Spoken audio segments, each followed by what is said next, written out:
That day, a woman came to honor her husband who had passed away 10 years ago, only to witness something shocking. Her late husband's dog, Hachiko, was still at the station, staring as if waiting for him to return. Tears streamed down her face, while only the hot dog vendor nearby, secretly wiping his own tears, knew what had really happened over the past decade. Hachiko first met his owner at this very station. The music professor saw the lonely puppy and brought him home. But since his wife disliked dogs, he had to hide Hachiko in the study. At night, the pup sneaked out, scaring his wife half to death. Frustrated, she demanded the dog be given away, but the professor couldn't find anyone suitable. When Hachiko accidentally broke one of her crafts, her anger exploded. The next day, the professor tried to teach Hachiko to fetch, but the pup ignored him. Just as he was demonstrating, his wife received a call from someone wanting to adopt the dog. Looking up, she saw the heartwarming sight of her husband playing with Hachiko.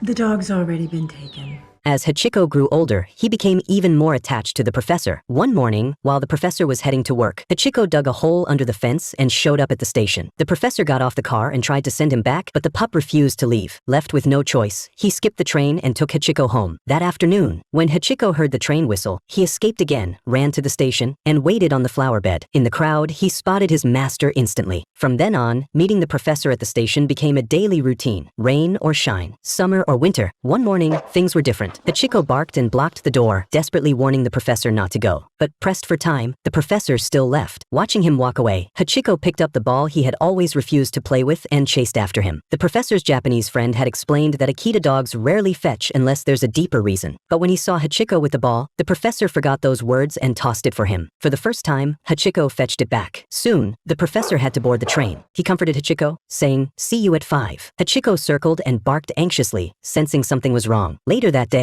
while teaching, the professor suddenly collapsed. The ball slipped from his hand, and he never woke again. At the station, Hachiko waited in vain. Confused, he stayed until late at night, until the professor's son-in-law came to take him home. The next day, while the family held the funeral, Hachiko didn't attend. Instead, like always, he sat by the flower bed at 5, waiting for someone who would never return. To Hachiko, life and death meant nothing. His master left by train, so surely he would come back by train. Later, the professor's wife moved away, and Hachiko was taken in by their daughter. The new home was warm, but Hachiko was miserable. He refused to eat, so the daughter finally let him choose his own path. Hachiko wandered back to the professor's old house, only to find strangers living there. Heartbroken, he left and returned to the station. Tail wagging, he seemed alive again. The hot dog vendor was touched by his loyalty. Soon, Hachiko's story spread, even reaching the professor's Japanese friend. But instead of persuading him to stop, the friend understood waiting was the only reason Hachiko had left to live. And so, he kept his vigil at the flower bed for 10 long years. Only death could end his devotion.